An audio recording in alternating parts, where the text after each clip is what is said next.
Hey guys, tonight we're going back to the Stone Age, a time when clothing was made of whatever you didn't starve to death trying to catch, and much more got. So, before you get comfortable, take a moment to like the video and subscribe, but only if you genuinely enjoy what I do here. And let me know in the comments where you're watching from and what time it is for you. It's always fascinating to see who's joining us from around the world. Now, dim the lights. Maybe turn in a fan for that soft background. Humans, let's ease into tonight's journey together. Straight into a world where everything is sharp, cold, hungry, or on fire. Sometimes all at once. You've served the night, barely. And only because nothing hungry stumbled into our cave while you were snoring like a mammoth with sinus problems. The good news, you're alive. The bad news, you're in the Stone Age. Your bed is a rock dot, not like a firm mattress kind of rock. A literal slab of nature that's done anything to accommodate your spine. I feel lucky. There's a layer of fur between you and hypothermia. Probably from some unfortunate animal you didn't kill, but are now wearing like you did that. It still smells like regret.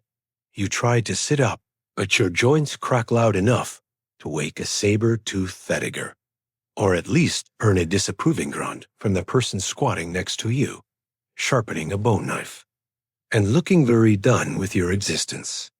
The air is cold, not charming winter walk cold, that it's I can see my breath, and maybe part of my soul cold.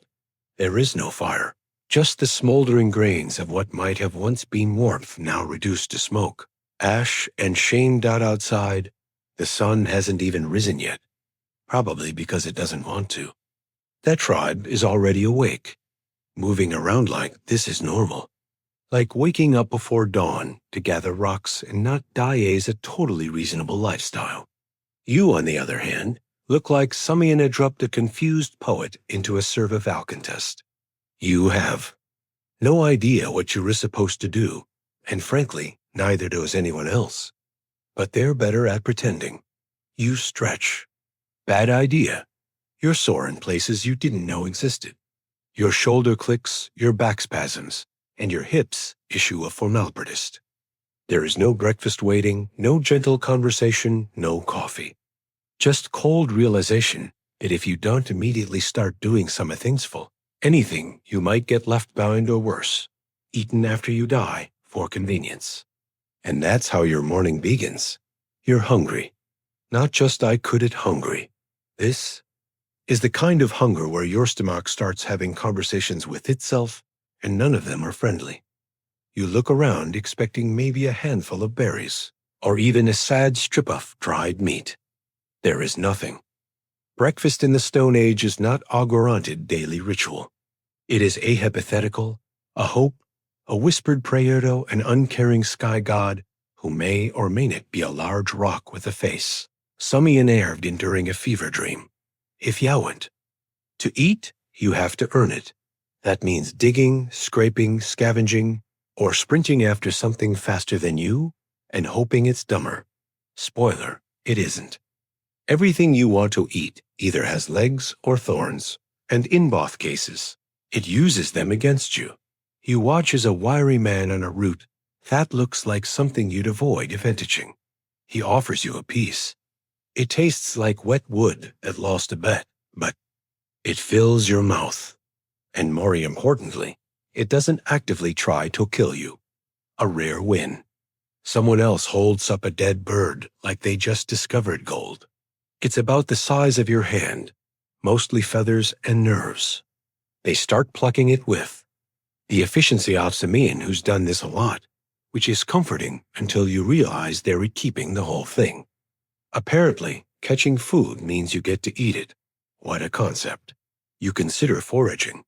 After all, how hard could it be to spot something edible? Very.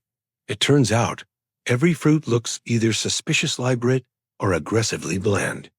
You pluck something. That looks vaguely like aplum. A woman slaps it out of your hand before you can taste it. She doesn't say anything, just gives you a look that says, I've seen people drop dead faster than that.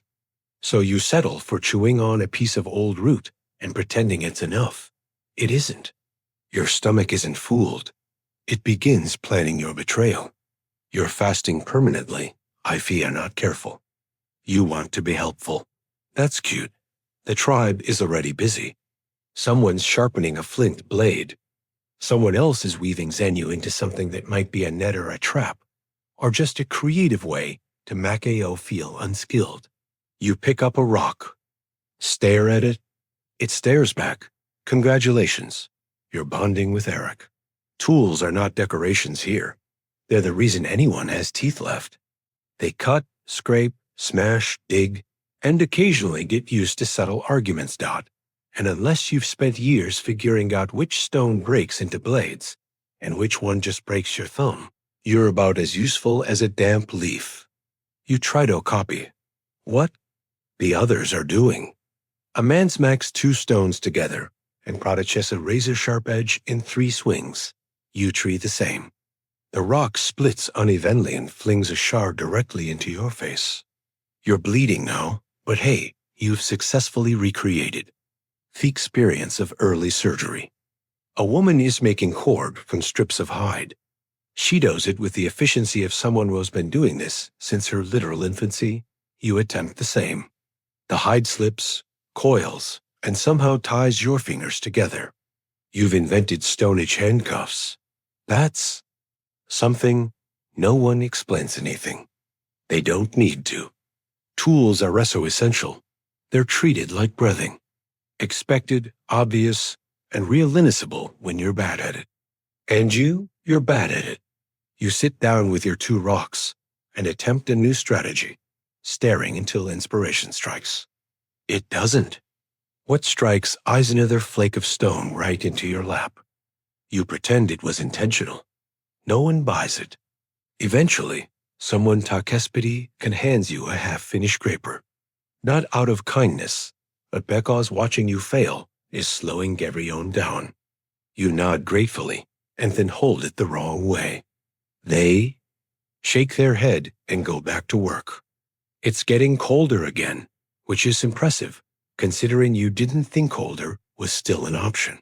Your fingers are stiff, your nose has stopped issuing temperature updates, and your feet are starting to feel like someone else bro. You decide it's time to make fire. After all, how hard can it be? You've seen it done in drawings and dreams. Step 1. Gather dry wood. You don't find dry wood. Everything's damp, stubborn, and covered in something that may or may not be alive. You pick the least suspicious bundle and hope for the best. Step 2. Friction. You rub sticks together. Nothing happens. You rub harder. Still nothing. Eventually, you'll create heat, then smoke, and then more smoke.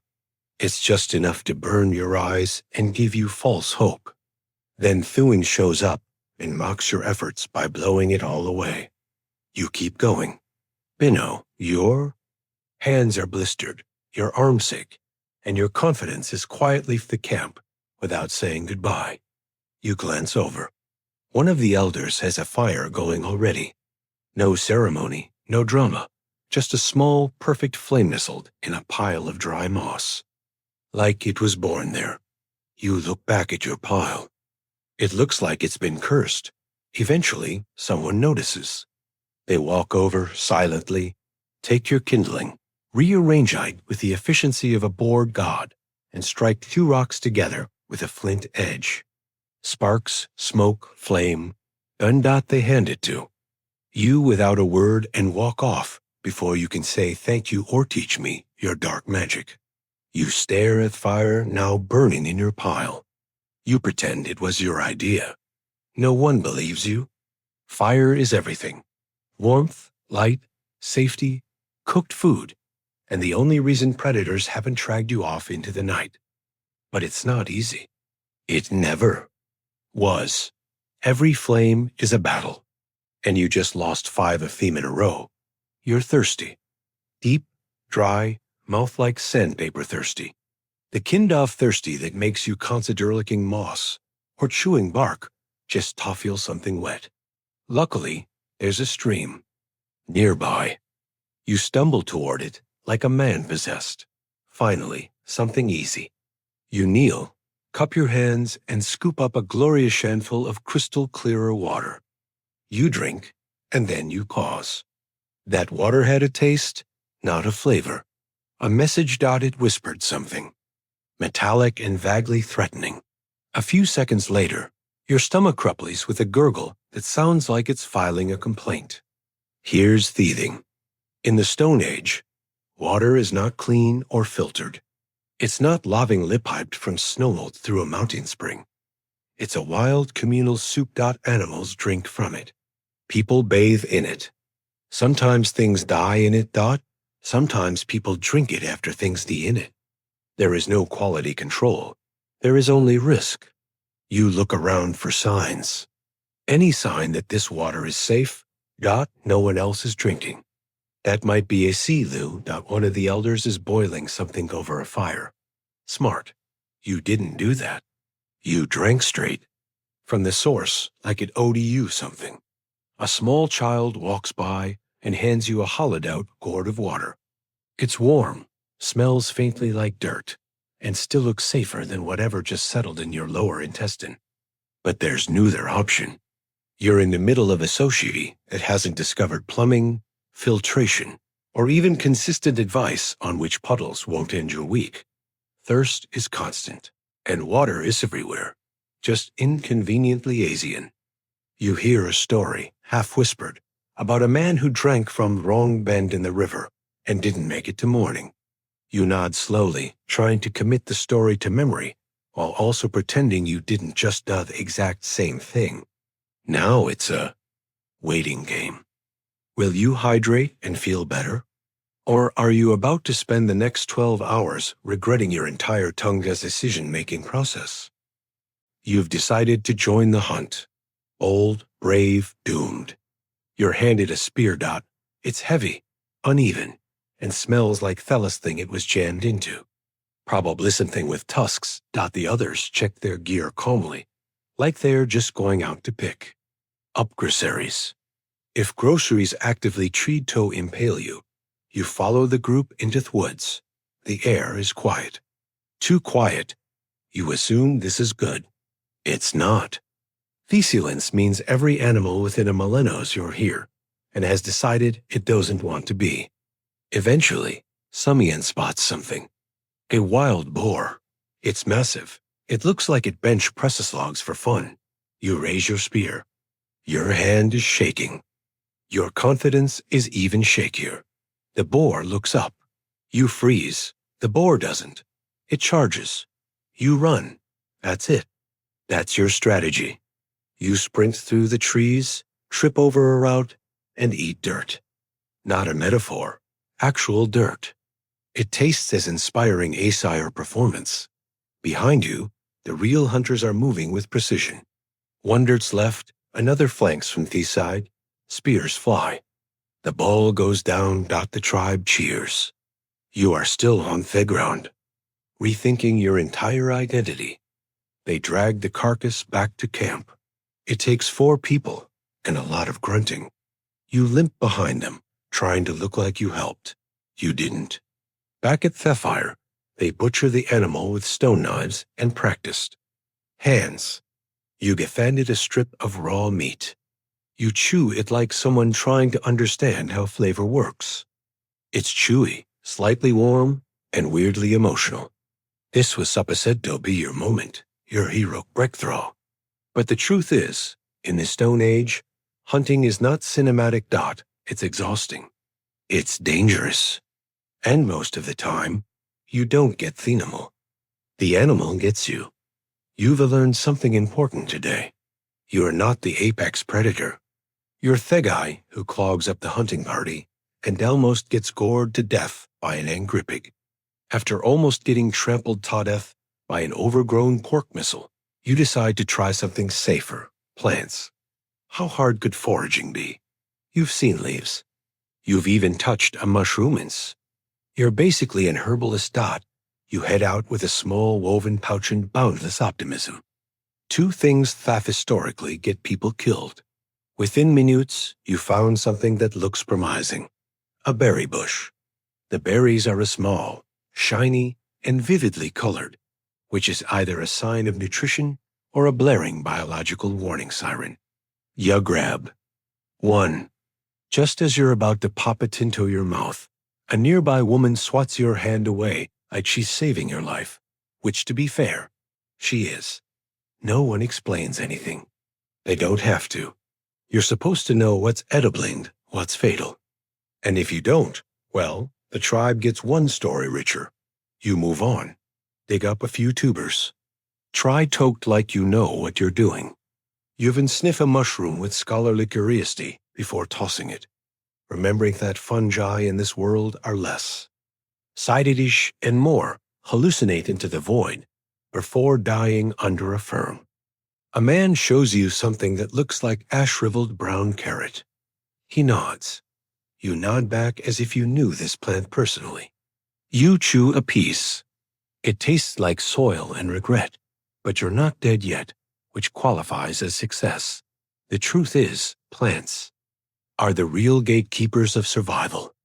They don't run, they don't bite, they just sit there quietly, waiting for you to make a mistake. One bite of the wrong leaf, and it's a race between vomiting and your nervous system shutting down. And even the edible ones are work. Some roots need boiling. Some leaves need drying. Some seeds will kill you if you forget to roast them first. There are no shortcuts, only symptoms. By the time you return to camp, you've gathered 2 vaguely safe tubers, a few edible flowers, and a newfound respect for herbal knowledge he absolutely do not possess. Let's talk about what you're wearing, or rather what you've been wrapped in like. Poorly packed meatloaf. Your outfit consists of animal hides that were scraped clean with arak, dried over smoke, and stitched together with a technique best described as functional but vaguely insulting. It doesn't fit. It doesn't breathe.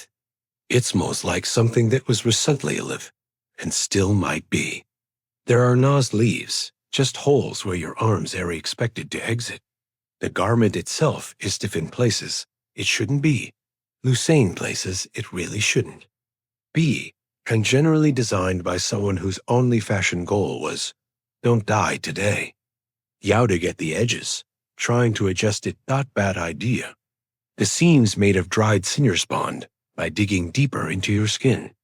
Now you're chafing. Congratulations. In the Stone Age, clothing comes with side effects. Nearby, a woman is softening a new hide by chewing it. Yes, chewing it. This is considered normal. You briefly wonder how desperate Samiani had to be to discover that teeth were a viable tailoring tool. You try to look dignified. It's hard. Your fur tunic flaps weirdly when you move. Your boots are 2 mismatched scraps tied together with strips of gut.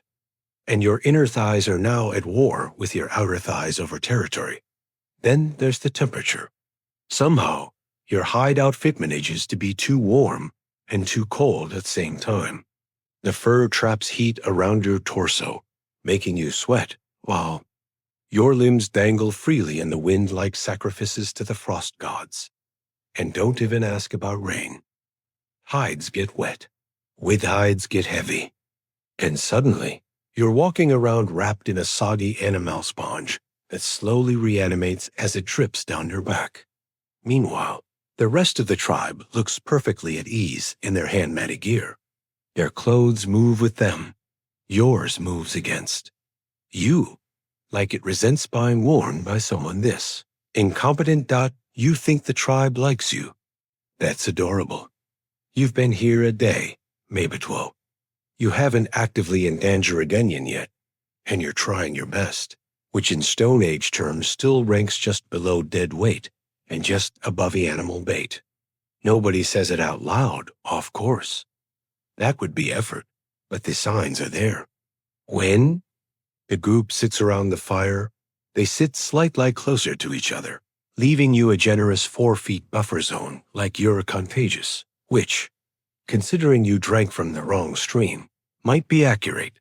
Social status here is based on one simple metric: usefulness. Can you hunt? Can you gather? Can you not scream when insects crawl up your leg? No. Think congratulations. You're not part of finer circle. You're more of a temporiguist, a very flammable one. You try to contribute. You offer a root. It's wrong. Root. You try to help tenderhide. You poke a hole straight through it. Someone hands you a bundle of stick sand gestures, vaguely toward the fire. You stand there holding it like you're about to invent performance art. They stop asking you to help. At one point, Occult offers you a sharp rock.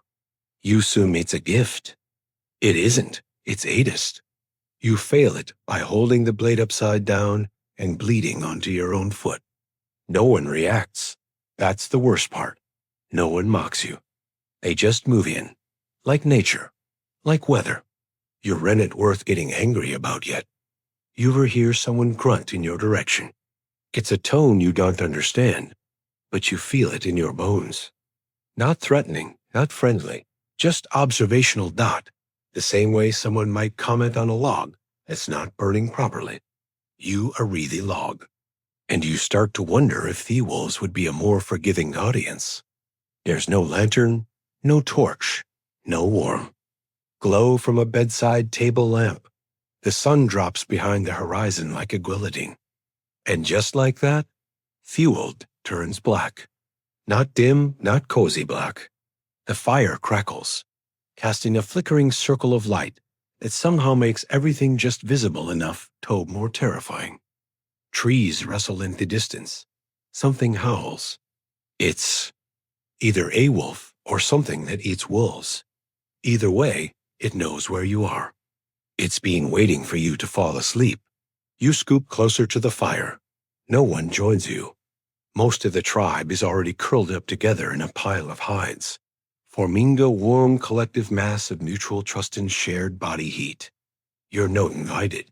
You're the one who sneezed during the hunting party and scared off a deer. You get the cold side of the cave. Sleep doesn't come easy. Every sound outside the fire's glow sounds like it has an agenda. A twig snaps. You sit up. A branch cracks. You stop breathing. Something snorts or maybe exhales from behind the rock wall. You make peace with your gods. You don't know their names, but you figure they'll understand. Even the stars look like they're judging you. Beautiful. Yes, be toothless.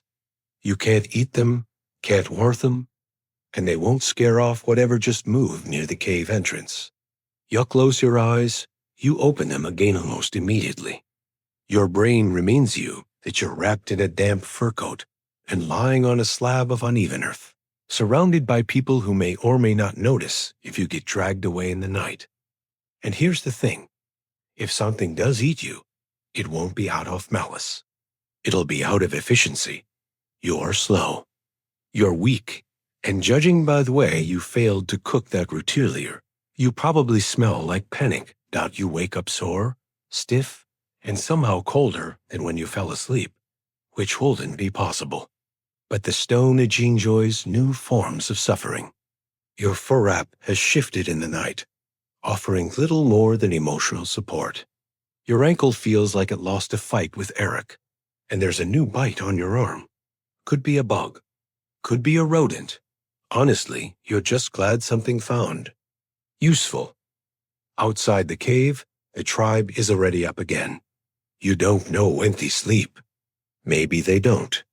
Maybe exhaustion is just something they wrestle into submission like everything else in their lives. You hobble toward fire pit, hoping for something warm. There isn't. The ashes are cold. That fire went out sometime during the night. A group decision. Apparently that didn't involve consulting you or your fingerstick, are now numb enough to qualify as decorative. You attempt to rejoin the group. Someone hands you a stick. No instructions, no explanation. You assume it's for poking something. Maybe a task. Maybe self-defense. Maybe they're just testing to see what you'll do with it. You fail. Obviously, every movement hurts. Your muscles ache. from doing things they weren't designed for, namely servable. Your shoulders scream from carrying too little, too wrong. Your knees feel like someone filled them with gravel. Your pride somewhere back in earth pile of uncooked tubers you tripped over yesterday. The others are already organizing. Someone's reinforcing. The shelter wall with bones. And others scudding something with terrifying ease.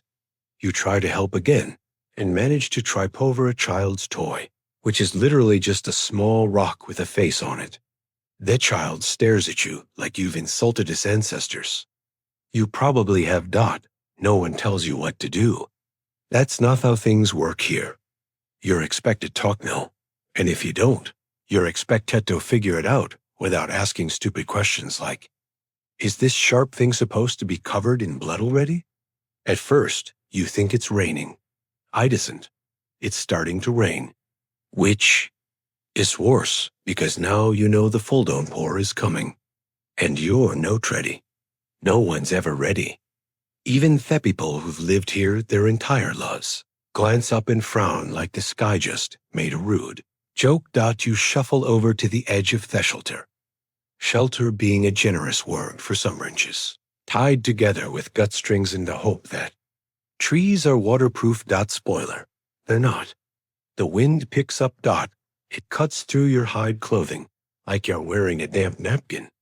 Your boots, which are just scraps of animal skin tied around your feet, begin soaking through immediately. Your toe squish. You pretend not to notice. The rain begins in earnest. Cold fat drops that feel less like water and more like a punishment. Everything is suddenly slick. The fire sputters. The walls crack. The smell of wet fur fills the air like an apology no one wants to hear. Yowdick into the cave, hoping for relief. It's slightly better, slightly. The roof flakes in 3 different places, and Thefler is now mud. You watch a centipede confidently stroll across your sleeping area. It seems more prepared for this life than you are. The others are already adjusting. Someone's moving fuel wood inside, and others hanging Hidesto dry near the smoke. You try to help and knock over a stack of tools. A loud clatter follows. So do the stairs. You are now both wet and in the way. Later, someone tosses you a half-dry pelt towel. You drape it around yourself like a soggy emperor and try not to look too grateful. It helps. Not much, but a little. You sit down, dripping quietly into a puddle, while the storm howls outside like it has a personal vendetta against your comfort. It starts with a cough. Nothing dramatic, just a little scratch in the throat. You try to ignore it. By mid-morning, you're wheezing like a dying goat, and your nose has decided to self-destruct. Your eyes are watering. Your skin feels warm. Not cozy warm. Infection warm. You announce this to no one, because no one is going to do anything about it. You have officially entered the medical care phase of the Stone Age. Congratulations, Doc. There are no doctors, no clinics, no herbs arranged neatly on a wooden shelf by someone named Fern. Instead, an elder takes one look at you, grunts, and hands you a wad of crushed leaves. You chew them. It tastes like moldy spinach marinated in old sweat. You nod solemnly as if it's helping. It isn't. Your fever worsens. Someone suggests a steam treatment. This involves sitting in a hole next to heated rocks while they pour water over them. You cough, sweat, and contemplate it. It's like a sauna designed by Simeon, who's only ever heard of saunas from hallucinations. At some point, someone smears a mixture of mud, herbs, and possibly animal fat onto your chest for drawing out the spirits. Apparently, you don't ask questions. You're too busy vibrating. From chills. Pain? There's no pain relief. You get Astic to bite on, and a knowing look from the tribe's unofficial healer, a woman with exactly 3 teeth and a permanent scowl. She whispers something in a language that might just be annoyed breathing. The cure for anything. It seems ice hither. Time, luck, or not dying before it goes away. You try to sleep. Your dreams are strange. In one, you're being chased by a squirrel the size of Abyssin. In another, your spear is stalking. You wake up gasping in a puddle off your own sweat and leaf fragments. By the end of the day, you're not better, but you're not worse either. Which in Stone Age terms means you might survive here. You might just be entering phase 2 bone pain. You accidentally bumped someone today, not hard, just a little shoulder graze in your way to sit by the fire. They looked at you like you just challenged them to a duel. You stammered an apology. They didn't answer. They simply stood up, squared their shoulders, and stared at you until your soul left your body through your socks. It turns out conflict resolution in the Stone Age is not based on open dialogue and active listening. It's more of a let's see who serves this disagreement kind of culture. There's no concept of de-escalation. No one is diffusing the tension with a calming voice or a gentle reminder that we're all part of a team. Instead, someone casually sharpens a stick nearby, not because of your conflict, just as a general lifestyle choice. But still, the message is clear. Don't push your luck. Disputes are settled through stares, silence, or sudden acts of deep personal violence. If it escalates, there are options. A fight and insult ritual, or just straight-up banishment into the woods where the leopard's aerial weighs hiring. You try to smooth things over by offering a smoked fish. It's note accepted, not because of the gesture, but because the fish is overcooked. And know you've offended Sumerian grandmother who invented that recipe generations ago. Eventually, a tribal elder mutters something and breaks a small stick in half. This is symbolic. You don't know off what, but the man you bumped grunts and walks away. Apparently, you're not worth murdering yet. Later, someone pats you on the back, either in reassurance or to check how many ribs you still have. You're not sure. What you've learned is that in the Stone Age, maintaining peace takes real skill.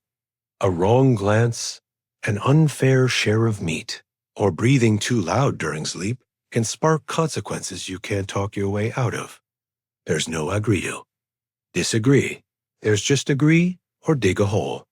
In modern times, you'd leave Aeon Star Review. Here, you leave the tribe, or they leave you. Well, you did it. Sort of. You've made it through Athol Stone Age Day, though made it might be a stretch. You're alive, yes, but not exactly thriving. Your clothes are damp, your pride is shredded. Your stomach hasn't forgiven you, and every muscle in your body has filed a formal complaint. But technically, you're still breathing, which here qualifies as success. That tribe hasn't exiled you. That may be an oversight. Or maybe they've silently agreed you're too entertaining to get rid of just yet. After all, watching Yao attempt to climb that tree for berries. Actually, wasps did provide the entire group with 6 minutes of bonding. As night falls again, you sit near the fire. Not close, but closer than yesterday. You're beginning to understand the rhythm of this world. The quiet mornings, the harsh sun, the constant need to earn everything. Food, shelter, respect, with hands that weren't trained for any of this. No one has explained anything to you. They never do. This is not a world of instructions. It's a world of observation, of imitation, of failing until failure teaches you what survival went. Someone hands you a strip of roasted meat. You nod in thanks. It's tough, salty, and has a hint of fur. You chew it like it's your last meal. It might be. You still don't belong here. Not really. Your brain keeps trying to apply logic from another. Time, one with macrobes and socks. But slowly, painfully, it's starting to adapt. You know that fire doesn't make itself. Water is rarely a gift, and roots are retreating to kill you. The tribe chats quietly in their own language, one that's more gesture and expression than words. You catch none of it, but you know anyway. It seems polite. You lie down on your patch of cold earth. wrapped in furs that smell like every animal in Thefrest, played tug-of-war with them. Your body hurts. Your dignity is gone. But for now, nothing is biting you.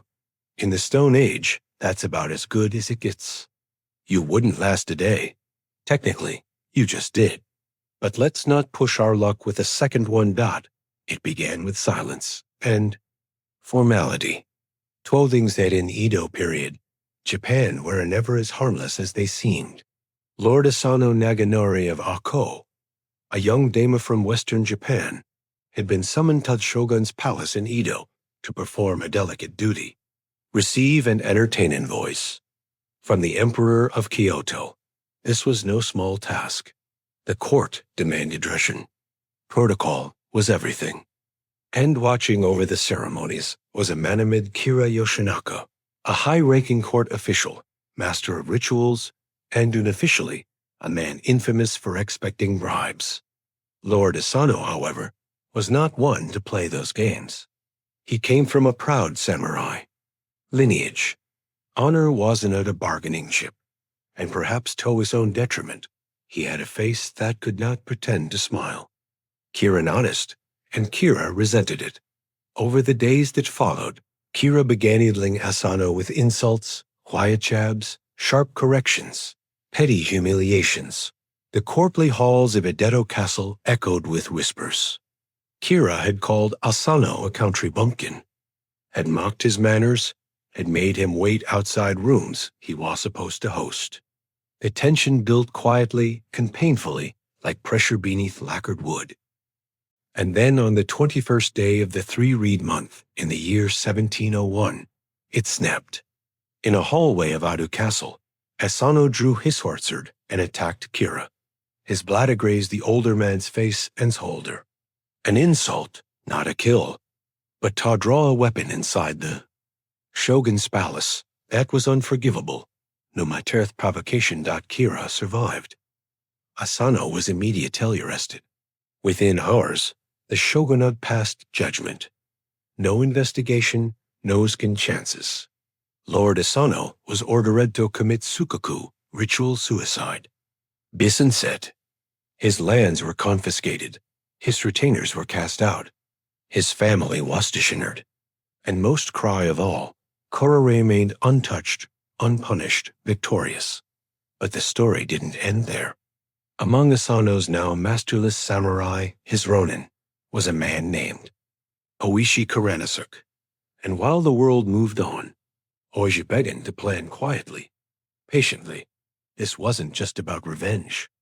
It was about something deeper, something older, a test of Bushido, the way of the warrior.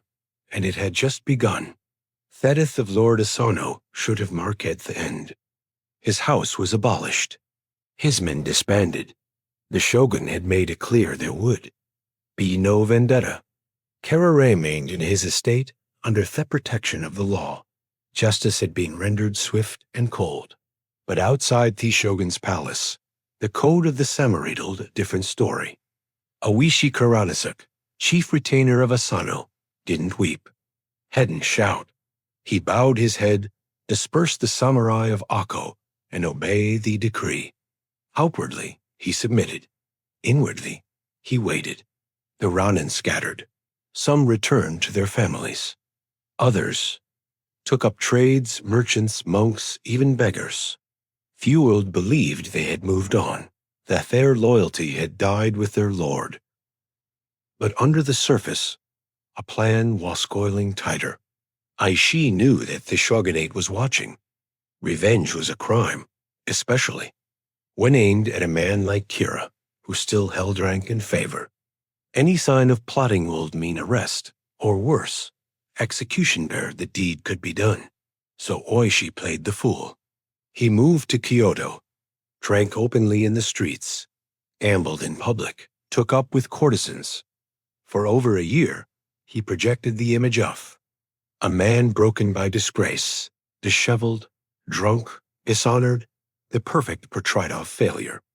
Meanwhile, his fellow ronin were doing the opposite in secret letters, in dark corners of tea house and shrines. They stayed in touch. They studied Kira's movements. a measured layout of his Edito mansion. They learned the guards' habits, the gates rhythms, and the pulse of the household. Kira, for his part, relaxed. He had friends in high places and a scar that healed well. His enemies had vanished into the wind. What more could they do? They had no master, no name, and no power. And this was exactly what Oishi wanted him to think, because behind Thesake-stained robes and slurred words was a mind sharper than any blade. He wasn't just planning a killing. He was crafting a statement, one that would speak to Olaf Japan, one that would show the world that Bushido, the true Bushido, was not dead, not yet. And in the frozen heart of winter, when the time was right, flatulence would finally shatter. By that time, snow began to fall over Edo in late 1702. 47 Ronin had made their decision. No more waiting. No more watching. That time for vengeance had come. Oishi Koranazek gathered his scattered brothers in arms. Some traveled for Daisto reach Edo. Others had never truly left. But one by one they reassembled, not as wandering men, but as samurais more. Not for pay, not for honor rested, but for duty. The kind that lives after death. The plan was precise. Each man had a role. This was not a brawl. It was a performance, and every detail mattered. They forged new weapons, silent and fast. They crafted winter armor, light now to scale walls, but thick and auto, deflect a strike. They even built a fake fire brigade, complete with uniform still, avoid. Suspicion if anyone questioned a group of men was marching through the city at night. Kira's mansion was a fortress. High walls, dozens of guards, multiple gates, but it had been studied for over a year.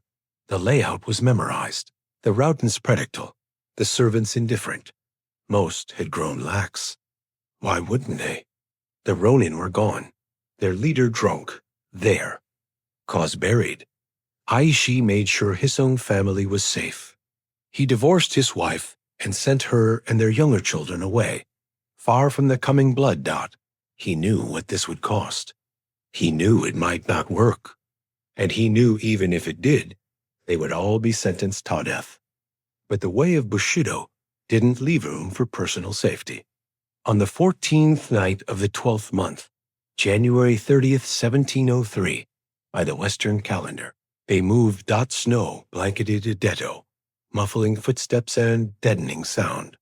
It was the Prefectally. At 2 o'clock in the morning, the Ronin split into two teams. One would attack the rear gate, the other the front. A signal would be given when both sides were in position. The mission was simple. Seize the house, kill Kira, and disturb as little of the city as possible.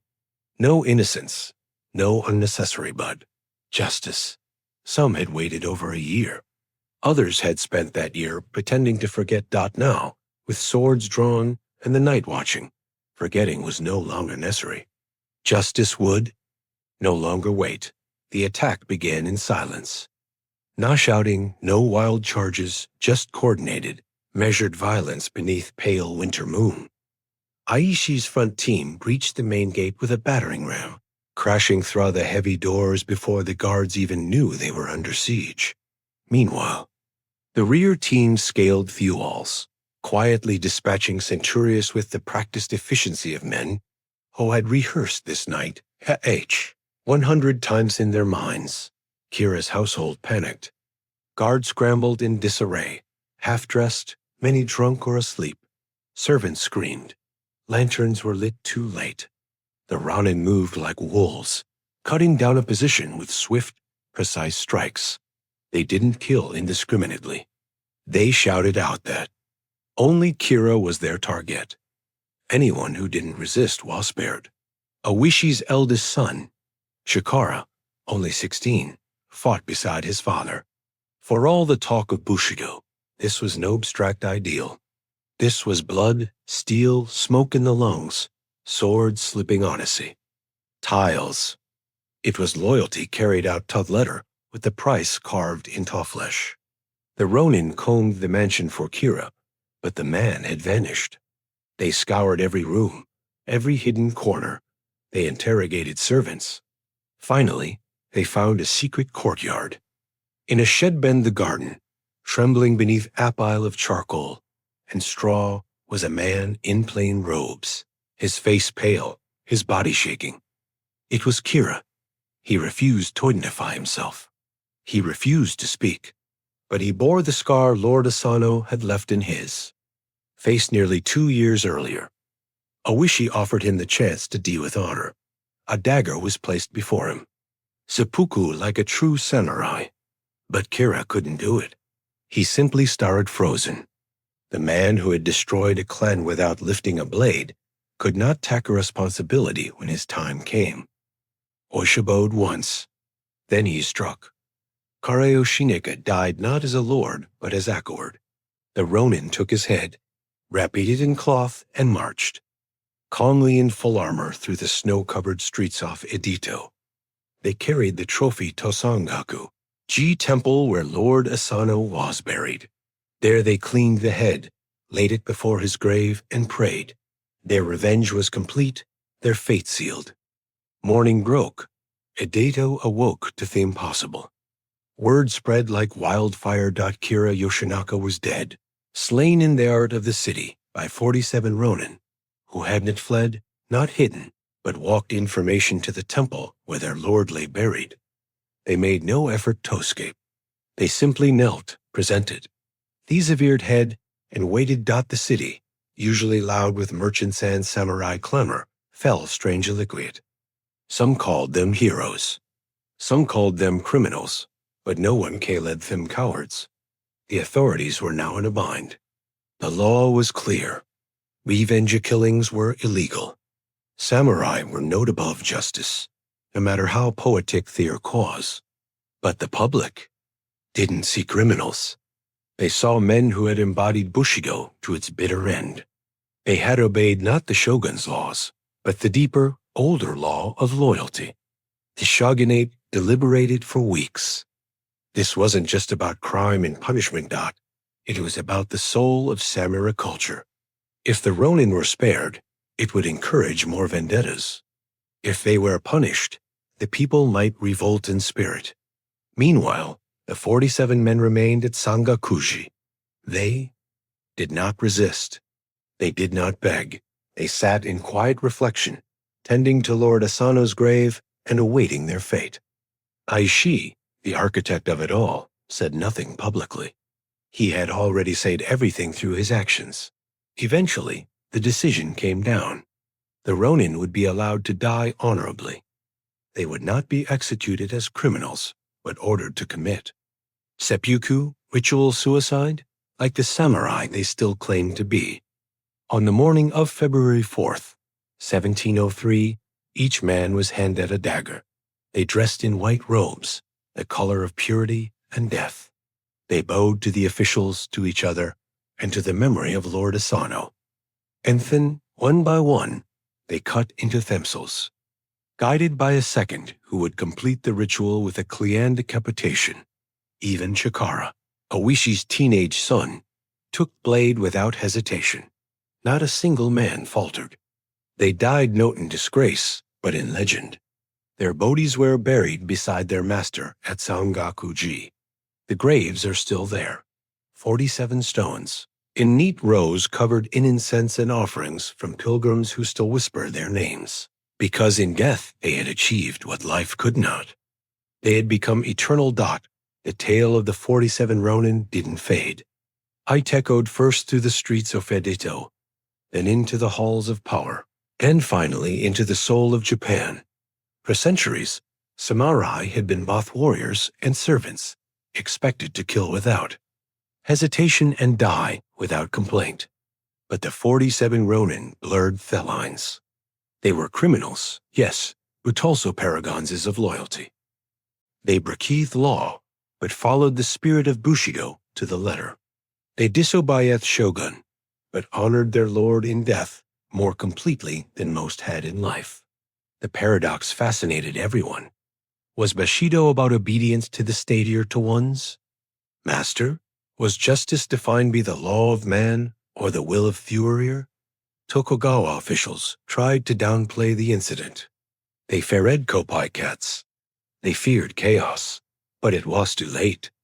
The story had taken root, growing wild and impossible to contain. Within weeks, kabuki plays were being staged. Thinly veiled retellings where characters had different names but same story. The authorities banned them. New plays popped up anyway. People bought woodblock prints showing Therenin mid-attack, kneeling in seppuku, or marching solemnly with Kira's head. Even those who believed in strict obedience found themselves conflicted. Because while the Ronin had acted outside the law, they had done so with dignity, with restraint. They didn't loot. They didn't gloat. They didn't run. They had waited, planned, struck, and then surrendered. In that restraint, people saw something dear, something old. Aishi Karanasek Beckham, the archetype of the ideal retainer, calm, strategic, loyal Tadef. His son Chikara became the image of youthful devotion. The younger Ronin were remembered as noble souls whose sacrificed futures they never got to live. And the story didn't just survive, it evolved. Over time, it became a national legend celebrated in plays, novels, and eventually films. Every generation found something in the Tali, whether it was pride, sorrow, or a blueprint for courage. In a world where loyalty is often a word on paper, the Ronin had written theirs in blood and snow. And whether or not the shogunate approved, the people had decided. These men were not traitors. They were Fellis true samurai. The 47 graves at Sangakuji Temple became more than memorials. They became a shrine not only to the men buried there, but to the very spirit of samurai honor. Pilgrims came from across Japan, lighting incense, bowing low, and whispering prayers not to gods, but to men. The temple itself became a quiet paradox. Aina, city of noise and commerce, Sangakuji was still. Monks tended the grounds with solemn care. Snow fell over the headstones each winter, just as it had the night Kira died. Each year, on the anniversary of the attack, December 14th by the lunar calendar, visitors gather to commemorate the deed. Lanterns flicker, and incense hangs thick in the. Some arrive in full samurai attire. Others come silently, leaving flowers or coins or notes of gratitude. Even those who didn't believe in vengeance found themselves drawn to the site, because whatever your stance on law or ethics, you couldn't ignore the sacrifice, the discipline, the stillness of 47 men who gave up their futures for an idea older than the shogunate itself. For generations, their graves were treated with awe. School children were taken there to learn what loyalty meant. Soldiers visited before being sent to war. Writers, poets, and philosophers left lines scribbled in it books, trying to grasp the quiet power of what had happened. And while the world outside changed, a dog-coming Tokyo, Japan transforming from a feudal land into a modern state, Thestry didn't fade. Instead, it grew. Even during the Meiji Restoration, when samurai were abolished and the code of Busida was folded into nationalism, the Tali remained. It was repurposed, yes, but never forgotten. Films were made. Plays were revived. Books were translated into languages the Ronin had never heard. Tourists now visit Sangakuji alongside skyscrapers and vending machines. They take selfies, as people do. But even so, most fall silent when they step before the stone of Oishi Karanasek. There's something about. It's something still, something exact. Here lies a man who waited a year to strike one blow and knew he would defer it. Here lies a man who chose loyalty over safety. And here in this quiet corner of Tokyo, you can still feel the weight of that choice. Even after 3 centuries, the snow has not melted. As the centuries passed, Thestry of the 47 Ronin drifted from story into legend, and from legend into entertainment. What had begun as a real act of vengeance under the Tokugawa shogunate was now theater, quite literally. By the mid-18th century, the tale was immortalized as Choshingura, a Kabuki bunraku drama that altered names and dramatized events, but kept the soul intact. Loyalty, sacrifice, justice delayed, but not denied. Audiences wept, cheered, returned to see it again and again. The characters became archetypes. Aishi, the stoic genius. Kira, the arrogant villain. Chikara, the noble youth. Stage actors specialized in these roles, passing their performances from generation to generation, like heirlooms. Some families played Oishi for decades. The scripts changed, but the meaning never did. When Japan opened to the West in the 19th century, the 47 Ronin went global. Scholars translated the tale. Admirers praised its moral weight. It was fecund of story Victorian Europe adored. Orderly, noble, tragic. Hollywoodnitchery had its own ideas. Films were made, so reverent. Others well less so. In 2013, a fantasy action movie starring Keanu Reeves reimagined the tale with witches, demons, and a half-English protagonist. It bombed in Japan. The people who still held candles at Sanga couldn't come for CGI.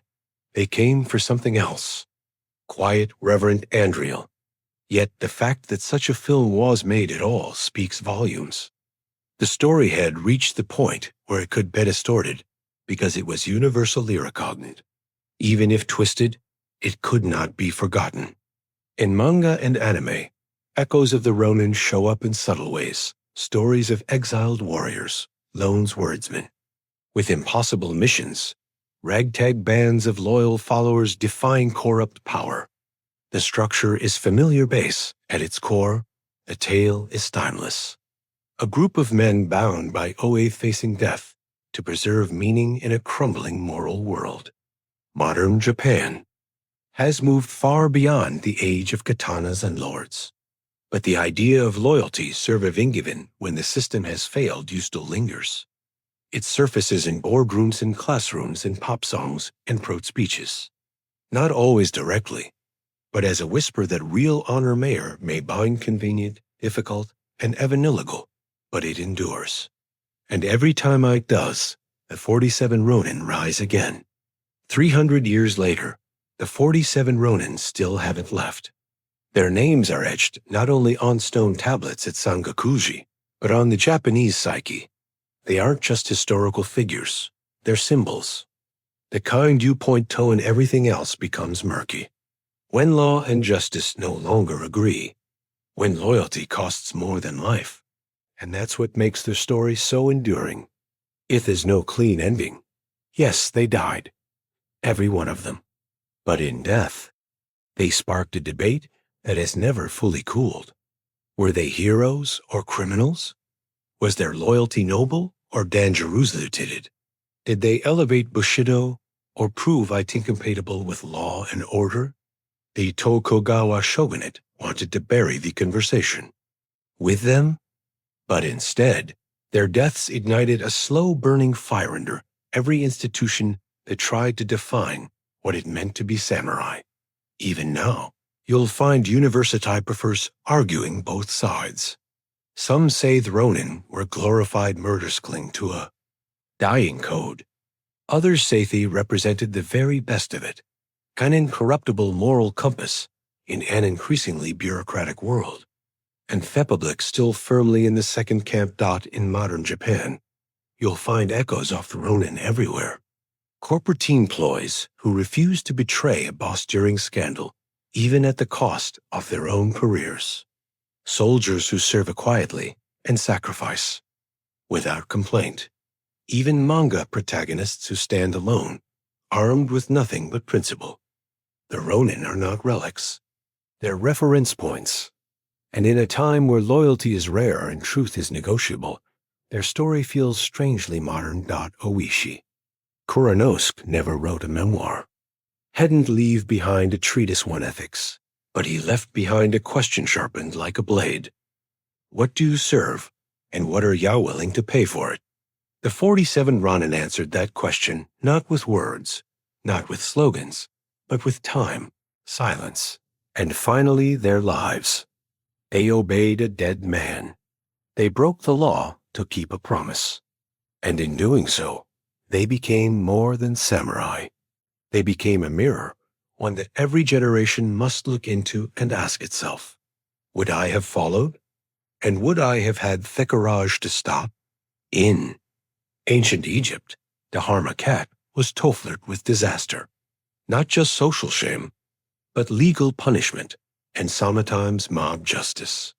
That's how serious it was. Cats weren't pets in the modern sense. They were wholly untouchable, and in some cases, more deeply than relatives. When a family cat died, Egyptians would shave their eyebrows in grief, not out of fashion, but ritual. Cats weren't just companions. They were guardians of divine. This reverence was rooted in religion. The goddess Bastet, daughter of Ra, was the feline deity of home, fertility, music, and protection.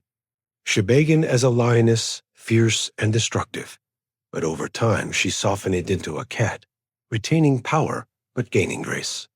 Her temples were filled with offerings, jewelry, perfumes, and most importantly, cats, real ones, living, breathing cats who roamed freely, fed by priests, and were considered manifestation of the goddess herself. Archaeologists have uncovered vast cat cemeteries near Bestit's main temple in Bubastis. Mummified cats wrapped with same care as human corpses lay in neat rows. Some were buried with jewelry. Others were preserved with resins and perfumes. This wasn't a novelty. It was an industry. Cats were bred for sacred purposes, blessed, and sometimes ritually sacrificed so they could serve in the afterlife. The symbolism ran deep. Cats hunted snakes, the eternal enemy of I, the sun god. A cat killing a snake wasn't just pest control. It was cosmic warfare. Cats lounged in sunlight, patrol-led granaries, and bore that aloof, unreadable look that seemed otherworldly. Egyptians saw that and didn't think lazy pet. They thought divine mystery. Foreigners were baffled. Greek historians like Herodotus were amazed, perhaps slightly amused by how quickly Egyptian wrath could be triggered if a cat was even accidentally harmed. During one battle, it said the Persians carried cats as living shields, knowing the Egyptians would hesitate to strike. To the modern eye, it may seem excessive, but to the Egyptians, animals weren't beneath humans. They were closer to the gods. Cats in their grace and independence stood at the intersection of beauty and the sacred, not just pets, portals. On the island of Crete, surrounded by the rolling blue of the Iron Sea, the bull reigned not in pastures, but in palaces. The Minoans, one of Europe's earliest advanced civilizations, didn't just admire bulls. They ritualized them. They built myths around them. They painted them on walls like gods. Step into the grand palace of Caucasus, and you'll find fresco that pulse with energy. Leaping bulls, acrobats vaulting over horns, scenes alive with rhythm and movement. This was more than sport. This was a good spectacle. It was called bull leaping, a ritual dance, a death-dealing act of agility and respect. Both men and women took part not to kill the bull, but to interact with it, to bridge the space between human and divine. Because for the Minoans, the bull wasn't just an animal. It was a cosmic force. The symbolism likely ran deep into their mythology. The legendary Minotaur, half man, half bull, was said to live in a labyrinth beneath Kunos. Was it myth? Maybe. But myths are often echoes of deeper truths. Perhaps the Minor was a memory of ritual power, of humans merging with beasts in sacred spaces. The bull also connected to the sky. Its horns mirrored the crescent moon. Its roar like thunder. Its body, immense and muscular, seemed too powerful to belong to mere flesh. In a time when people read the world through symbols, The bull was a message: strength, fertility, motion. Sacrifices were likely part of this reverence, though the Manoans were less bloodthirsty than later Greek cultures. Some bulls were killed ritually, yes, but others were honored in life. They were paraded, painted, and praised. The power of the bull wasn't always in its death. It was in its presence. And unlike the Roman arena, where bulls died for entertainment, Minoan rituals seemed to emphasize a harmony, a dangerous, respectful dance between human and beast. The point wasn't to dominate, but to touch something beyond. The bull was not a symbol of chaos. It was a gatekeeper of cosmic order. In Minoan creed, to face a bull wasn't just bravery. It was spiritual. Contact, a momentary balance between flesh and myth. In the dense jungles of Mesoamerica, beneath the tangled canopy and echoing bird calls, one creature ruled not by size, but by mystery: the jaguar. To the Mare, Theom, and the Aztecs, this spotted predator wasn't just an animal. It was a god in disguise, a shape shifter, a traveler between worlds. The jaguar hunted by night, moving silently through shadows with eyes that pierced darkness. That alone made it sacred. In a world where night represented the underworld and the unknown, any creature that could move through it with ease was a guide, a messenger, or a ruler. The Mech, the earliest known Mesoamerican civil house, carved colossal stone heads that some believe bear felina features. Wide noses, curved lips, fierce eyes. Their art also shows fewer jaguar figure, part human, part jaguar, often with fangs and snarling mouths. Scholars still debate its meaning, but one thing is certain: the Medindus fear the jaguar. They wanted to become it. The Maya took this further. Their kings often associated themselves with jaguars, wearing pelts, helmets, and glyphs that linked their power to the beast. The underworld, called Xibalba, was a place of trials and darkness, and the jaguar was the creature that walked its halls freely. Some Maya gods, like the powerful jaguar of the underworld, embodied the duality of night and death, feared but necessary. And then came the Aztecs, whose elite warriors were known as the Jaguar Knights. These weren't just soldiers. They were sacred fighters chosen to channel the jaguar's ferocity. Dressed in full, jaguar pelts complete with snarling masks and claws. They didn't just fight like jaguars.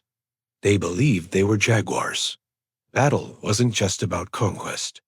It was a ritual reenactment of cosmic struggle. Sacrifice, as grim as it sounds to modern ears, was central. Jaguars were sometimes sacrificed. Figads, not out of cruelty, but reverence. To kill a jaguar meant releasing a sacred force. To offer its heart was to give the gods something they recognized as kin. To the Mesoamerican mind, a jaguar wasn't merely a big cat. It was a portal between life and death, day and night, man and God. A predator, yes, but also a priest in fur. In the temples and forests of ancient India, the elephant was more than a majestic animal. It was living divinity carved in flesh and muscle. No creature loomed larger in both size and symbolism.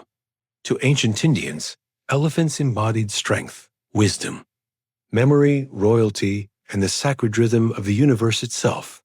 They weren't just worshipped. They were woven into myth. At the center of this reverence stands Ganesha, the elephant-headed god. With a belly full of sweets, a broken tusk, and an eternally calm smile, Ganesha is beloved across all corners of Indian life. He is the remover of obstacles, the patron of new beginnings, the god one prays to before weddings, travels, or building a house. But behind his gentle appearances, a powerful origin.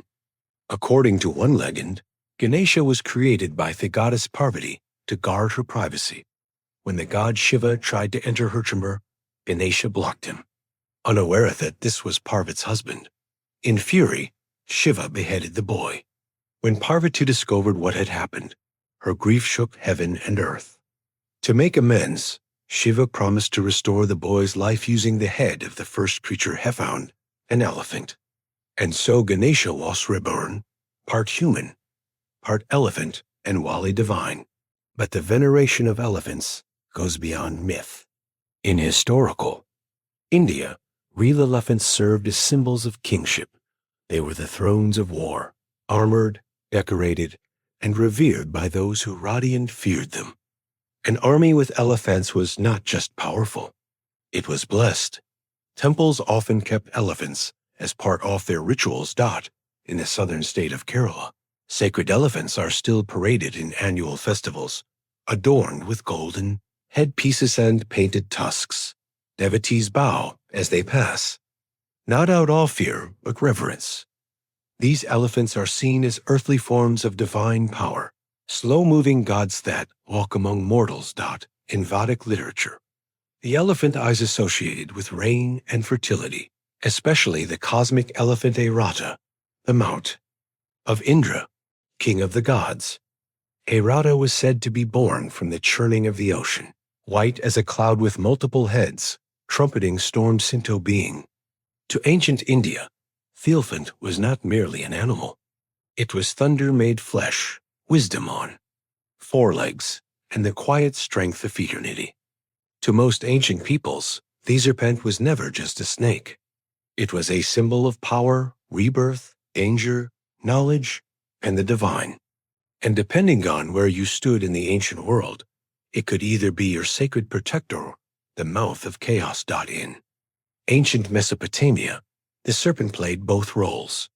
The god Ningishida, depicted with serpents emerging from his holders, was a deity of the underworld and vegetation. He was both guardian and gatekeeper, a being that slithered between the world of the living and fetid. The Sumerians didn't hate serpents. They understood them as complex, dangerous, yes, but necessary. In Hinduism, snakes or nagars were divine beings in their own right. Not monsters, not demons, but semi-divine spirits associated with water, fertility, and cosmic balance. The Nagas lived beneath rivers and lakes in vast jeweled palaces. And one of the most iconic images in Indian mythology is Vishnu, god of preservation, reclining on the coiled body of the infinite hesitant Shasha, who floats on the cosmic ocean. The serpent wasn't threatening. It wasted time itself, patient, coiled, eternal. Serpents were not always gentle. In Hebrew tradition, the snake in Eden was cunning and cursed, tied forever to deception and the fall of man. But even here, there's nuance. In the book of Numbers, Moses uses a bronze serpent nugget on a pole to heal plague-stricken Israelites. A rare moment where the snake become a salvation, not sign. In Mesoamerica, the serpent reached divine heights.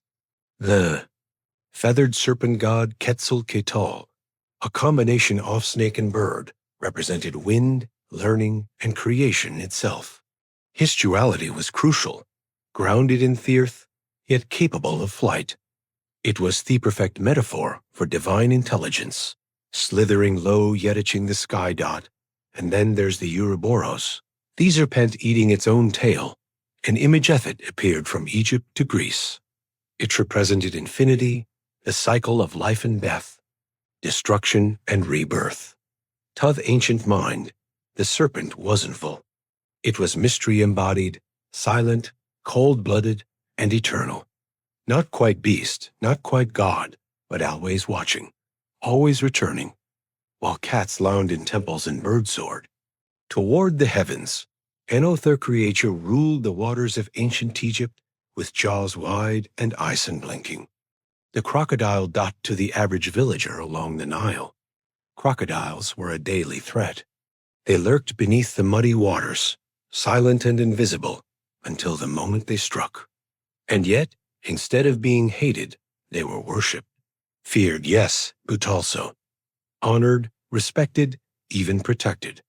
This uneasy reverence centered around the crocodile god Sobek, a deity with body of a man and the head of a crocodile.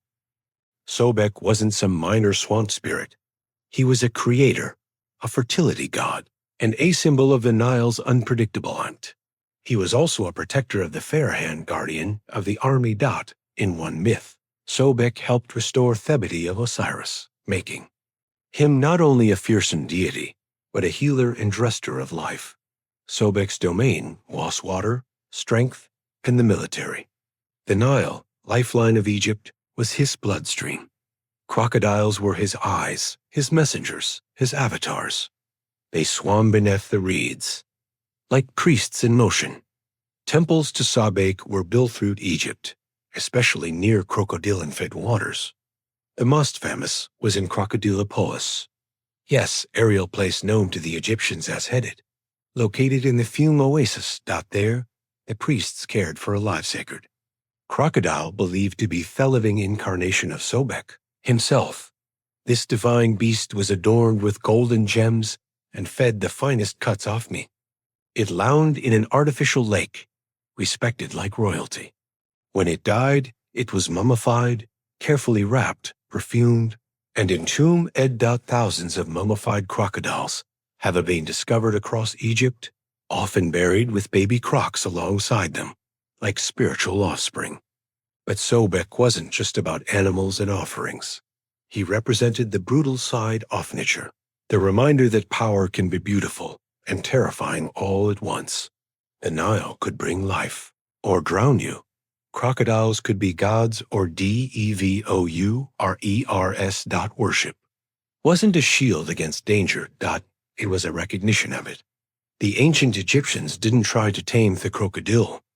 They honored it because in its jaws they saw the smile of a god. In the cold, shadow-draped world of the Norse, animals weren't pets or companions. They were omens, warnings, pieces of prophecy given teeth and wings, and no creatures loomed larger in this harsh mythology than the wolf and the raven. Let's start with the ravens, Hugin and Munin, the ever-watchful eyes of Odin, the All-Father. Their names meant thought and memory. Each morning they flew across the world collecting secrets and signs. Each night they perched on Odin's shoulders whispering what they had seen. These were not just birds. They were extensions of a god's mind, the very embodiment of wisdom, gathering, and foresight. In battlefields, ravens fed on corpses. To the Norse, their presence wasn't just gruesome, it was sacred. A raven circling above wasn't just looking for carrion, it was reading fate. And then came the wolves. Fenrir, the great wolf, was not just another beast in the Norse bestiary. He was the apocalypse on 4 legs, born of trickster god Loki and giantesses. Fenrir was fated to devour Odin himself during Ragnarok, the final destruction of the gods. Terrified of this destiny, the gods tricked Fenrir into being bound by a magical chain. He broke every chain Butone, a silken thread forged from impossible things. The sound of a cat's footfall, the roots of a mountain, the breath of a fish. When they finally bound him, he howled in fury and waited for the end of days. Wolves weren't always monstrous, though. Odin himself was accompanied by 2 wolves, Eri and Freki, who devoured the food from his table. Odin famously needed only wine. These wolves were part of him, just as ravens were, representing the raw primal side of divine power, loyalty, hunger, and instinct. To the Norse, these animals were not metaphors. They were living forces of the cosmos, part of the great cold machinery of fate. They didn't need to be cute or loyal or even tame. They needed to be true. In the North, animals weren't guides to peace or prosperity. They were messengers of war, symbols of prophecy, and the last things you might see before glory or death. In ancient Vedic India, the cow was not simply a farm animal. It was sacred essence distilled into muscle and milk. To understand its role in Vedic culture is to understand how deeply the ancients saw divinity in the everyday. The Rig Veda, one of the oldest sacred texts in the world, refers to cows as agony, not to be killed. They were associated with Aditi, the infinite mother goddess, and with Prithvi, the earth herself. Fico wasn't seen as separate from nature. It was nature. It nourished like the earth, gave like the heavens, and walked among men like a living blessing. Milk, butter, ghee, and curds weren't just food. They were offerings used in yojina's fire rituals, where the gods were fed through flame. To pour clarified butter into fire wasn't simply a gesture of devotion. It was cosmic alchemy, transforming the cow's gift into divine energy. Cows were linked to Kamadenu, the mythical cow of plenty who could grant any wish and nourish all of creation. Kamadanu was said to reside in the hermitages of sages, emerging during times of need to restore balance and abundance. She was not bred or owned. She was revered. The Zabu, India's native humped cattle, were decorated with bells and garlands. During festivals like Gopashtami, cows were bathed, painted, and were ripped. In some villages, they were even led into temples to receive blessings or giveth them. Unlike the warlike status of Bulsan Cree or the feared glory of Jagarson Mesoamerica, the cow represented gentleness, restraint, and sustenance. Even when empires rose and fell, the cow remained untouched. Politically neutral, yet spiritually untouchable. This reverence extended to laws. Ancient Indian legal codes discouraged and sometimes outright banned cow slaughter, not because of economics, but because it was considered a crime against the dharmic order. To harm a cow was towing the cosmic balance. And even today, thousands of years later, that reverence hasn't vanished. It echoes in temples, in fields, in daily prayers whispered beside roadside shrines. In Vedic India, the cow wasn't just the backbone of the village economy.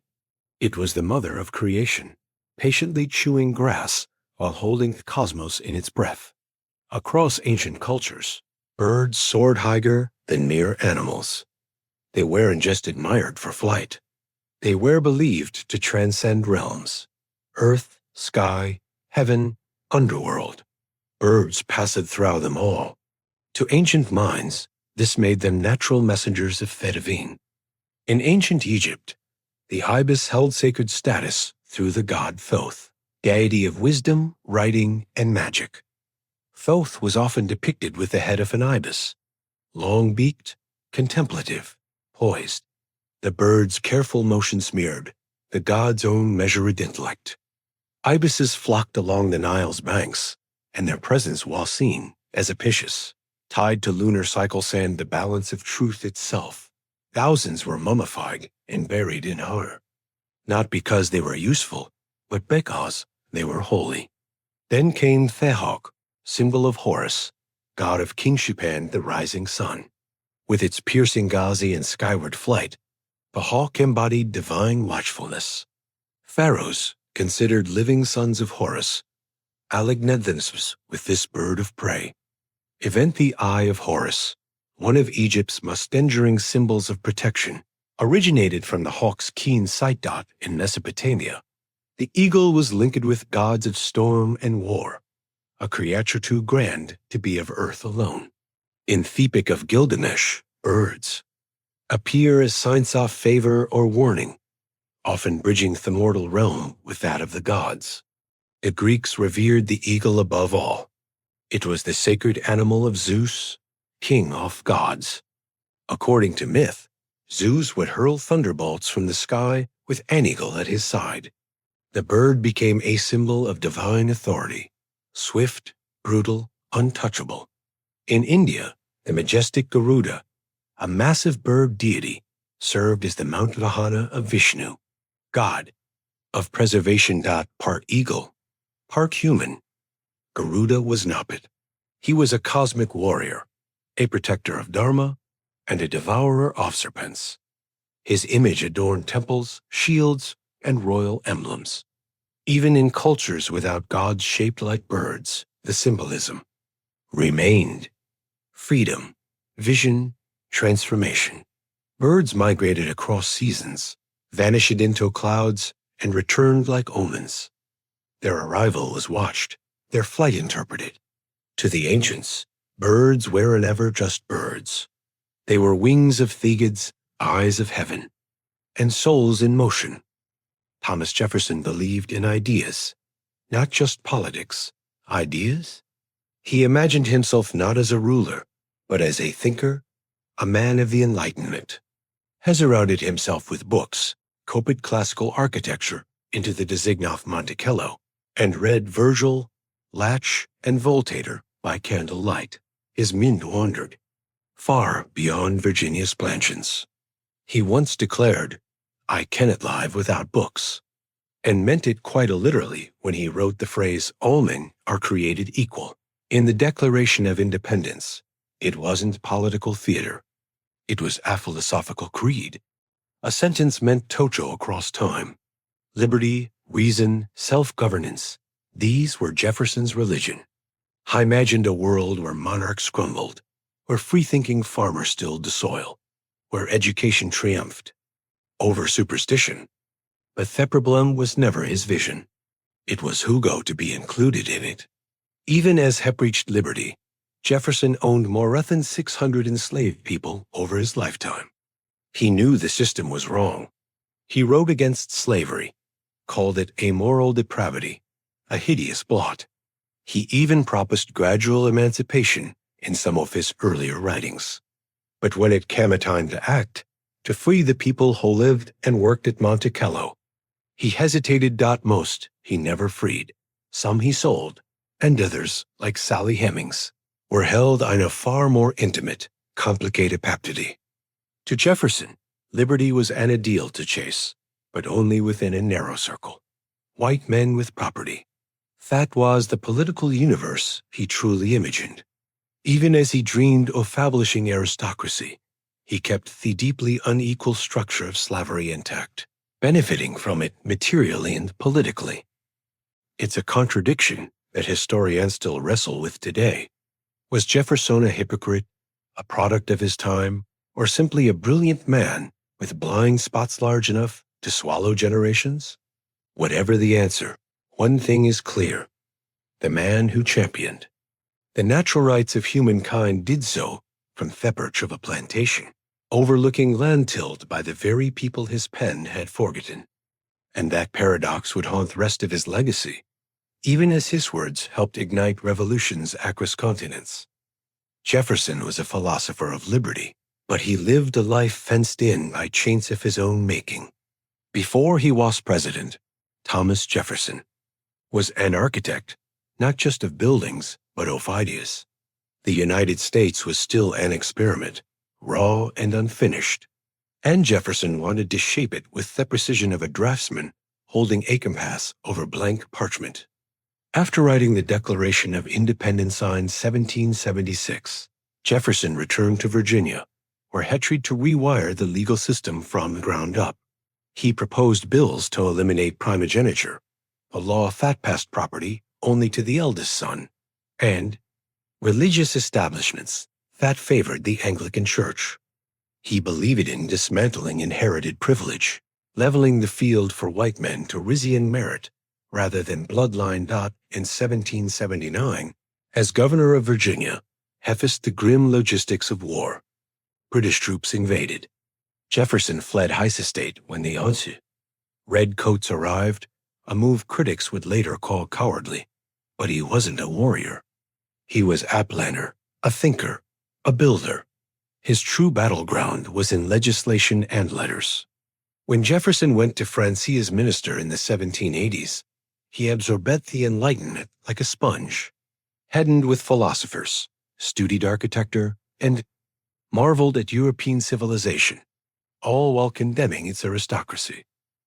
He returned to America with crates of books, sketches of domes and colonnades, and a refined vision for the new republic. As Secretary of State under Washington, Jefferson quickly clashed with Alexander Hamilton. The nation was splitting into factions. Hamilton formed a strong central government and industry. Jefferson envisioned a republic of independent farmers and weak federal power. Their debates weren't just policy disagreements. They were opposing blueprints for America's soul. Jefferson feared cities. He called them sores on the body politic. To him, the virtuous citizen was rural, self-reliant, educated, and surrounded by land, preferably inherited, but painted with the brush of hard work. His distrust of banks, industrialization, and elite entanglements fueled his lifelong suspicion of centralized power. And yet, Jefferson himself was never entirely free of elites. He was one wealthy, landowning, and deeply political. He embodied the very contradictions he claimed to oppose. Still, in this early phase of his life, Jefferson laid out the foundation of the American identity, a land of liberty and equality for some, and a government designed by thinkers who believed reason could be written into law. But already cracks had begun to show.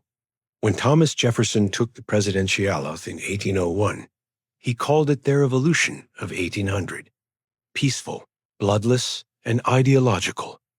After bitter party infighting, a sitting president had handed power to his political rival, a transfer almost unheard of in the age of monarchs.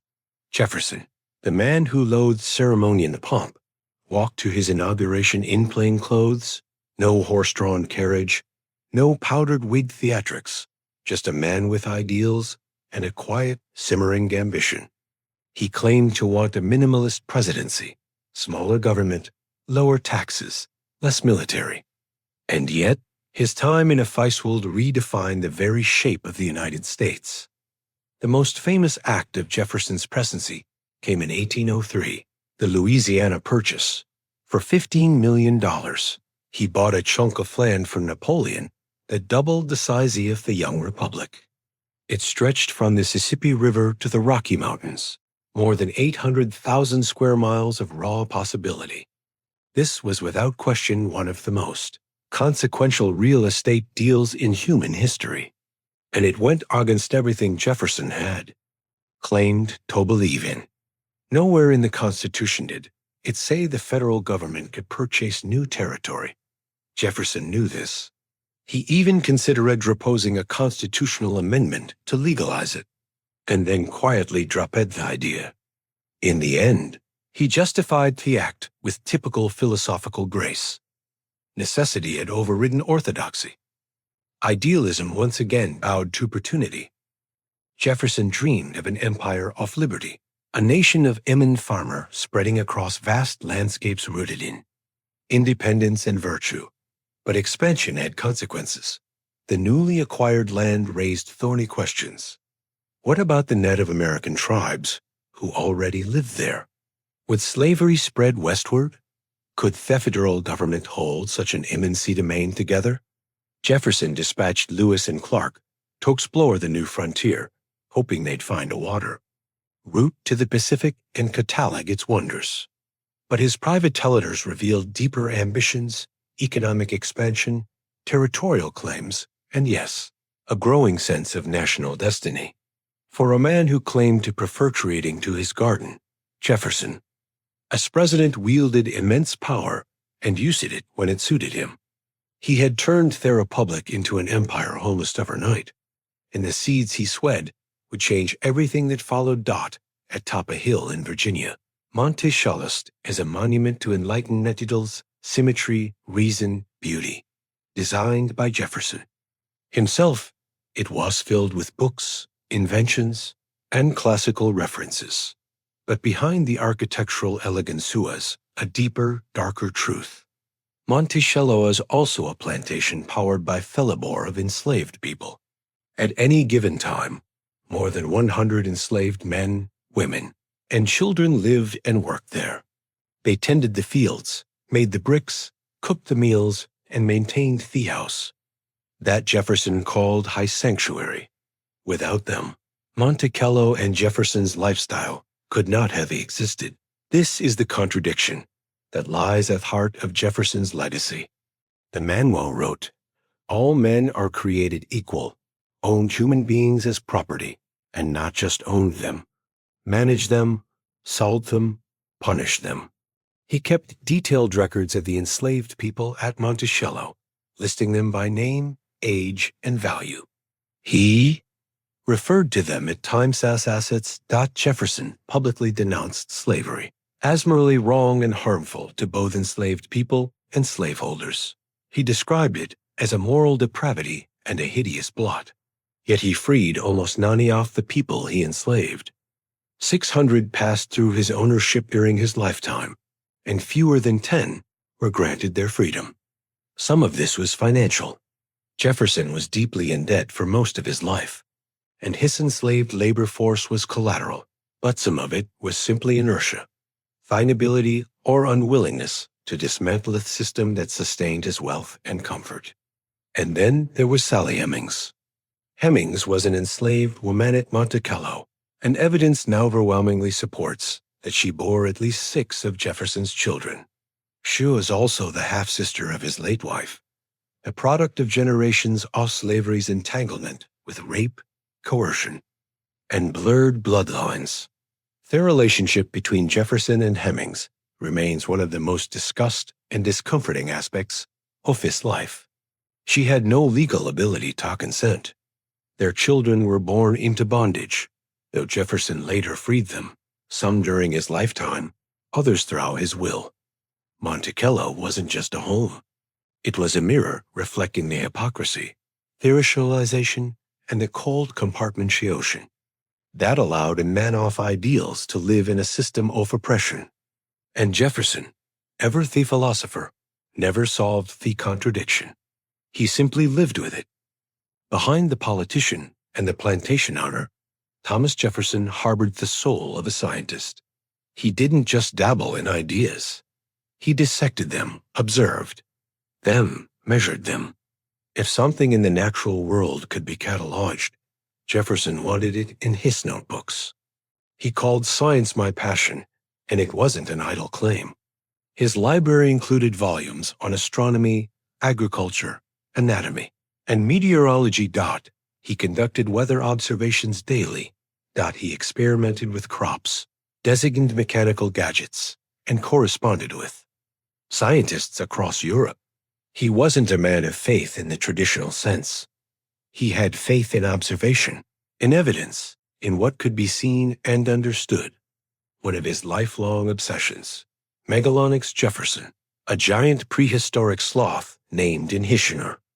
After he studied fossils sent to him from a Virginia cave, he believed America needed to prove itself, not just politically, but biologically, that its flora and fauna were as grand as Europe's. He even engaged in a strange scientific with French naturalist Buffon, who claimed that American animals were smaller and weaker than their European cousins. Jefferson responded by sending him the bones of massive mastodons. Message received. Jefferson's interest in science was also deeply tied to the American frontier. When he commissioned the Lewis and Clark expedition, it wasn't just formats and diplomacy. He wanted data, notes on plants, animals, minerals, geography, and indigenous peoples. He gave the explorers detailed instructions. Record everything, return with specimens, bring the unknown into flight. He envisioned the frontier not as wilderness, but as a laboratory, one where American knowledge would go alongside its territory. But even in this, Jefferson's curiosity was entangled with blind spots. His fascination with Native American culture existed, alongside policies that enabled their displacement. He romanticized their societies in his writings, while supporting land acquisition that led to their erasure. Jefferson also brought his experimentalments into architecture and agriculture. He designed his own plow.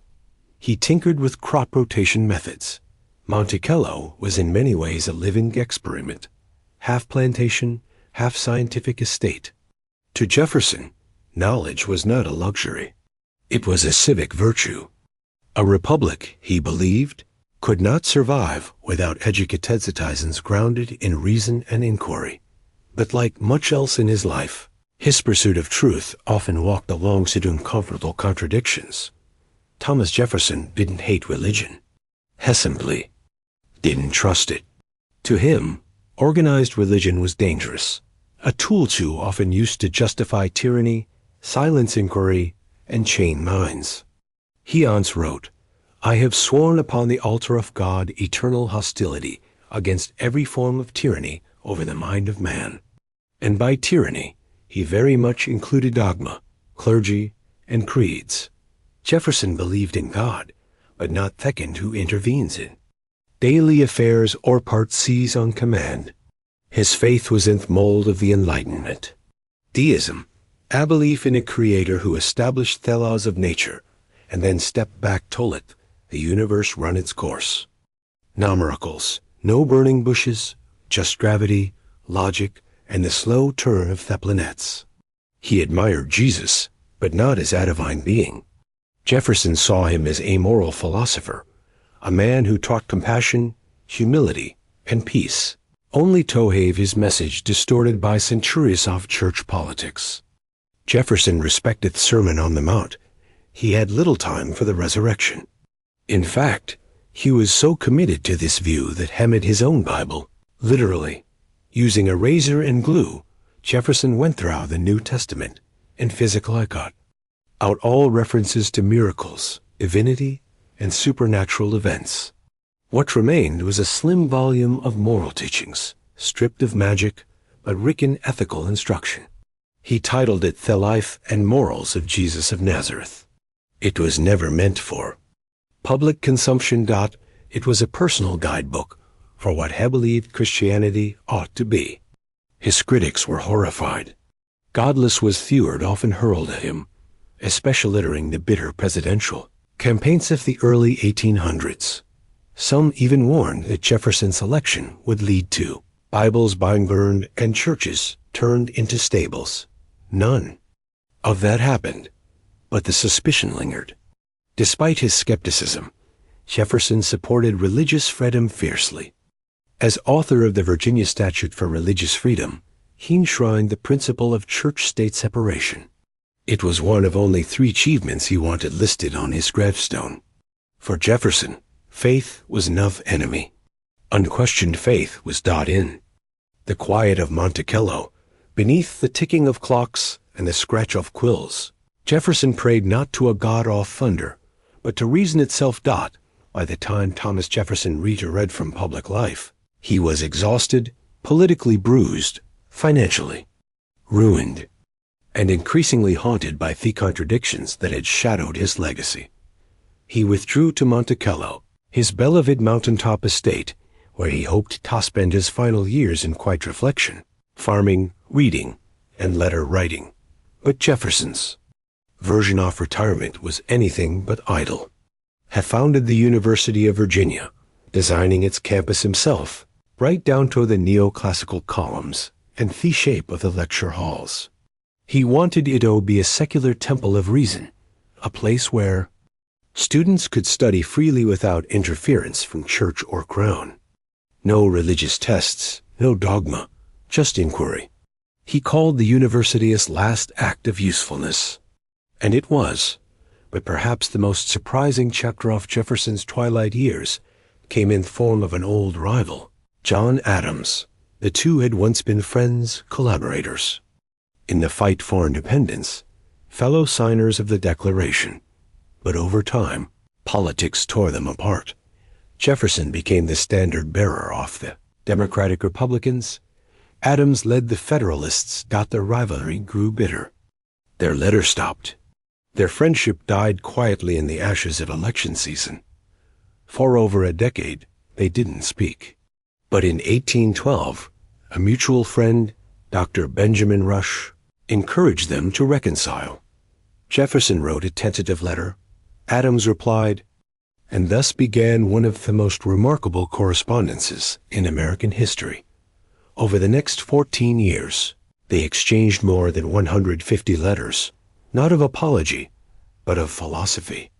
They debated politics, theology, science, memory, and aging.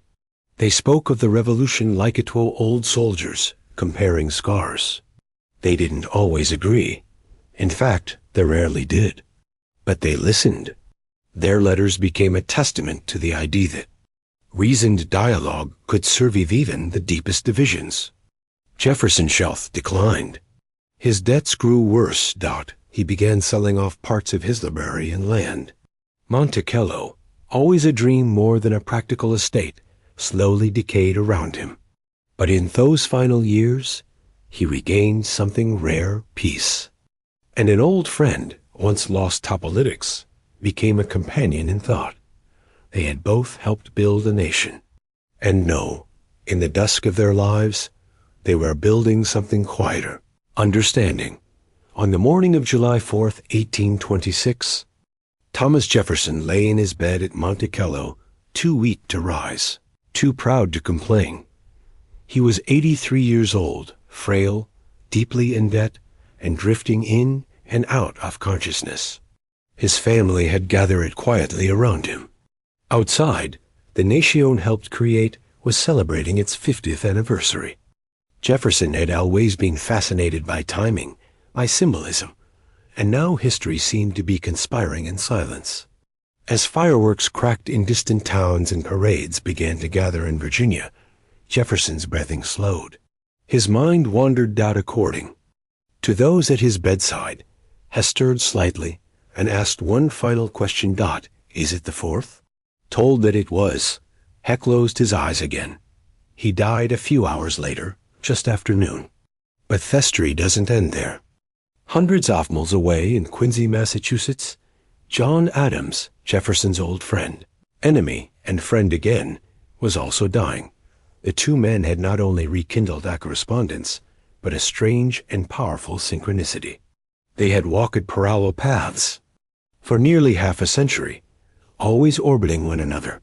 Adams, slipping in and out of lucidity, reportedly uttered his final words that same day. Thomas Jefferson survives. Hadn't know that Jefferson had already passed, just 5 hours earlier. Two of America's founding fathers, two presidents, two signers of the Declaration of Independence, both dying on the same day, July 4th, 1826, the 50th anniversary of the nation they had helped forge. It was too poetic to believe, and yet entirely true. News of twin deaths spread like wildfire. Mourning was mixed with awe. Newspapers framed it as divine providence, as if founders had waited to ensure their republic had endured for half a century bare. Letting go, Jefferson was buried on his beloved mountaintop beneath a plain obelisk had designed himself. The inscription at his request did not mention the presidency. Instead, it read, Author of the Declaration of American Independence, of Statute of Virginia for Religious Freedom, and father of the University of Virginia. He wanted to be remembered, not for power, but for principle, and in death, as in life, Jefferson remained a man of ideas, flawed, brilliant, contradictory, and unforgettable. Thomas Jefferson left behind more than monuments, documents, or grand ideas. He left behind a debate, one that has lasted for nearly 2 centuries. To some, he remains the greatest of the founders, the mind behind America's birth, the philosopher-president who dreamed up a nation rooted in liberty. To others, he is a symbol of hypocrisy, a man who preached equality while owning human beings. Both views are true, and neither tells the full story alone. For generations, Jefferson was cast in marble, literally and figuratively. His words were carved into the walls of memorials. School children recited his sentences. Political leaders quoted him like scripture. He became a kind of secular prophet. His face etched onto coins and Mount Rushmore alike. But myths don't last forever. In recent decades, historians and the public have looked harder at the parts once left in shadow. The enslaved people at Monticello, his lifelong refusal to free most of them. The relationship with Sally Hemings, now widely accepted to have been one of unequal power complicated by bondage and consent that could never truly exist. The Jefferson Wall wrote stirring lines about human rights, also sold people to pay his debts. The man who envisioned an empire of liberty helped expand slavery across the American frontier. The thinker who championed freedom of religion sliced Upas. Own Bible to remove the parts he couldn't accept. He was perhaps America's first great contradiction. But contradiction doesn't mean absence of greatness. It means complexity. Jefferson was a man who shaped the world with a pen, but couldn't fully reshape himself. He was forward-thinking in theory, often cautious in practice, bold in philosophy, yet hesitant in action.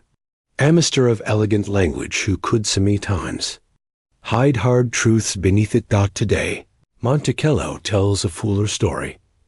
The house is still there, but so are the names of the enslaved workers who built it. School textbooks now place Jefferson beast both his ideals and his failures, and the country he helped found continues to wrestle with the promises wrote and the realities he lived. Jefferson's secret life was never really hidden. It was always in plain view. If no one cared to look closely, and that perhaps is the lesson. A nation built on ideals must never stop questioning the men who wrote them, not to erase them, but to understand them fully and to do better.